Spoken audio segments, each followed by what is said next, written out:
This happened when I was still a kid, around 11 years old. I lived in a small town with my mom, my dad, and my little brother. In the house across the street lived my best friend Tyler. He lived with his mom, dad, and older sister. The focus isn't on my family, but on Tyler's. They were chaotic. The father was an alcoholic, constantly arguing with his wife. The mother was almost always in a bad mood. There was always something to stress about.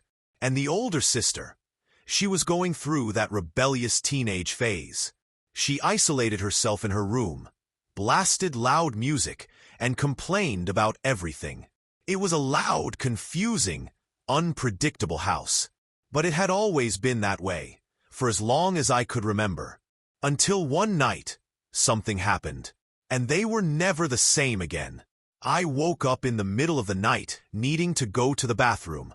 As I passed by the window, I saw that the lights downstairs in Tyler's house were on. When I came back, Mrs. Mason was in the backyard. Probably the cat had escaped again. Wouldn't be the first time. I watched through the window as she called out the cat's name. The night was cold, the street drowned in darkness. She wore one of those classic mom robes from old sitcoms, and the sound of the wind rustling the trees was the only thing to be heard, until a loud clatter of metal echoed from the back of the house. I froze. She hesitated, then decided to go check it out. Even just watching, a deep fear settled in my chest, a fear I couldn't explain. I felt she shouldn't go, that something was waiting for her. And that fear turned out to be right. From behind the house, Mrs. Mason screamed. Not just any scream, a scream of pure terror. And quickly, it turned into pain. Something, or someone, had done something to her. She wouldn't stop screaming. The house, which had been dark, suddenly lit up.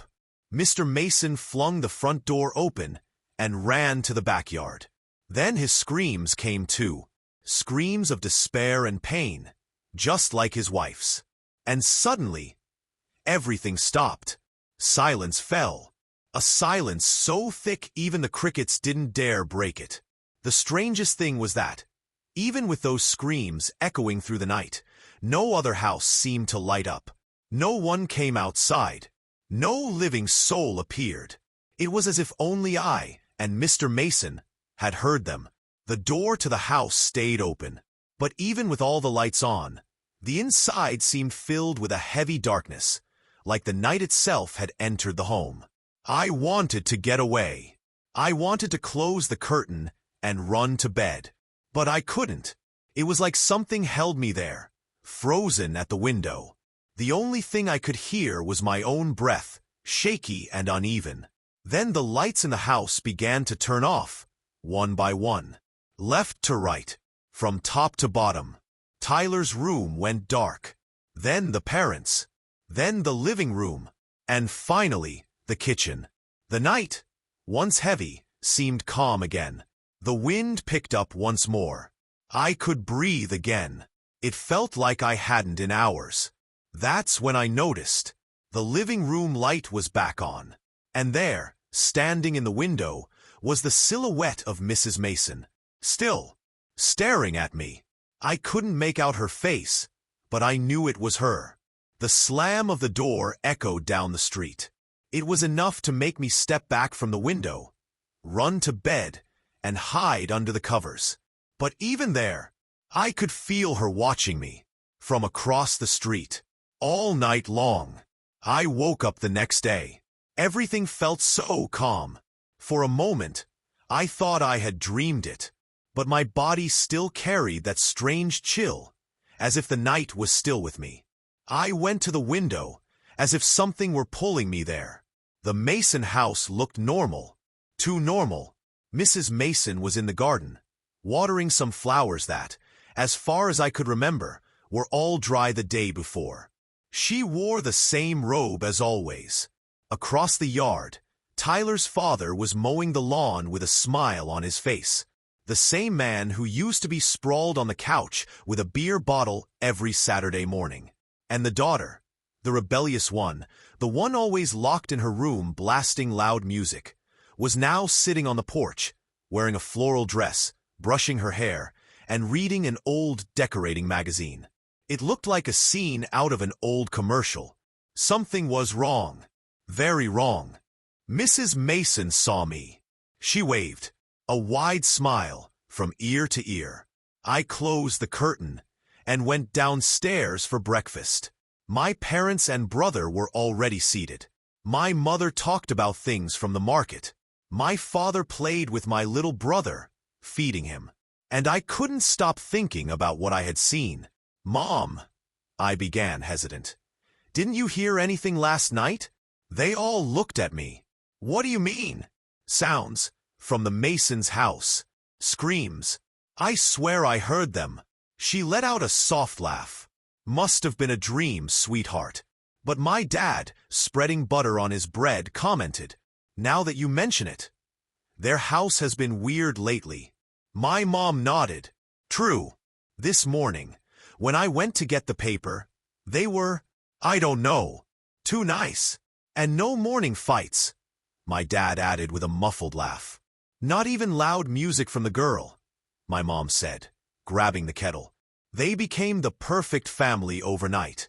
They laughed, but I didn't, because I knew something was seriously wrong with that house, and no one seemed to really care. They found it funny, but I knew what I had seen. Tyler showed up later, asking me to play. It would help distract me, or maybe even get me some answers. He was coming down the street, and behind him, in front of the house, Mrs. Mason kept staring at me while smiling. Next to her was Amber, and I swear I had never seen that girl truly smile before. But now she was smiling, just like her mother. Mrs. Mason asked her son where he was going. She spoke so calmly, so serenely, it gave me more chills than if she had screamed. Even from a good distance, you could hear her voice clearly. "We're going to the park, Mommy," Tyler replied, turning to her. That's when Amber opened her mouth. "May I come with you, little brother?" Immediately, my stomach twisted. Amber never wanted to leave the house. Never volunteered for anything, especially not to hang out with us. Tyler hesitated, but covered it with a smile. "No need. We're just going to play a bit." They seemed to accept that, but as we walked away, I had that feeling again, the one of being watched. No one else was on the streets, but I knew they were still watching me. We got to the park and tried to play like always. We got on the swings, tossed stones into the pond, and even raced each other to the far side. For a moment, it all felt normal. Tyler was the same as always, laughing at the silliest things, making up stories about invisible monsters in the park, and talking about the cartoon he had watched last night. I felt a bit more at ease, because at least Tyler seemed to be the same. But something seemed to be bothering Tyler. He kept glancing around, like someone was about to show up.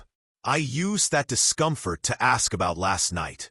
I asked if he thought his family was acting differently, and he just looked confused, asking what I meant. "You know, they're different, way nicer and happier," I said, explaining the weirdness. I made sure to mention their smiles, those strange smiles, but he played dumb and said, "Maybe they're just trying to be a better family," which would be a strange thing to do overnight. So suddenly and abruptly, I mentioned what had happened the night before. Tyler's mom leaving late at night, the loud noise, the screams. I told him everything. Tyler just looked at me with a confused face. He said my dreams were always pretty weird anyway. That was the worst part. Not even my best friend believed me. Maybe it was a nightmare, but I'm sure it wasn't. Suddenly, everything went cold, and I got chills down my spine. I didn't know who or why, but I felt watched again. I tried to keep the conversation going, but that feeling was the worst. It wouldn't leave me alone. I gave in. I asked if we could leave, but even so, the feeling followed me all the way home. We didn't talk much on the way. I just wanted to get out of there.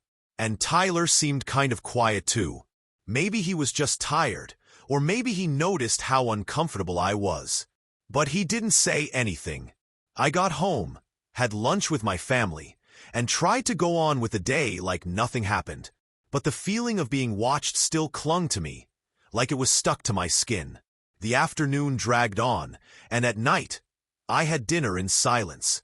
My parents talked to each other, and my little brother was drawing something in his notebook. Then it was time for bed. Again, I woke up in the middle of the night. Unfortunately, I knew what to expect. It was like something was pulling me toward the window to peek out. I moved slowly, hoping there would be nothing there, hoping I could just go back to sleep afterward.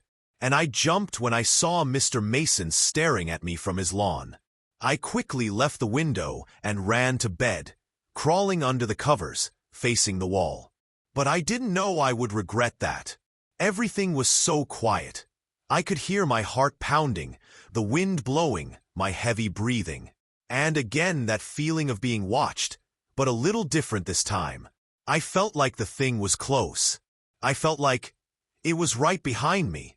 I heard a different sound, right behind me. The sound of wood creaking, and a chill ran through my whole body. I was panicking. It felt like there was a monster right behind me, and it knew I wasn't asleep. It was just waiting for the moment I turned, so it could attack me. The feeling was terrible. The noises wouldn't stop. There was something behind me. I was sure of it. It got to the point I couldn't tell if it was touching my back, or if it was just my blanket. Then I felt something in my hair. Small. Something moving on my head. Curiosity took over. Fear consumed me. If I turned around, he would catch me. But if I didn't, he still would. So almost on impulse, I turned around. And there was nothing. No one. And what had touched my hair was a spider. Of course I got scared, messing up my hair trying to get the spider out. But I think I'd never been so happy to have a spider on my head. I turned my back to the wall again, trying to sleep, knowing I wouldn't be surprised again. The night passed. The previous ones had been strange, but the next ones were just as unsettling.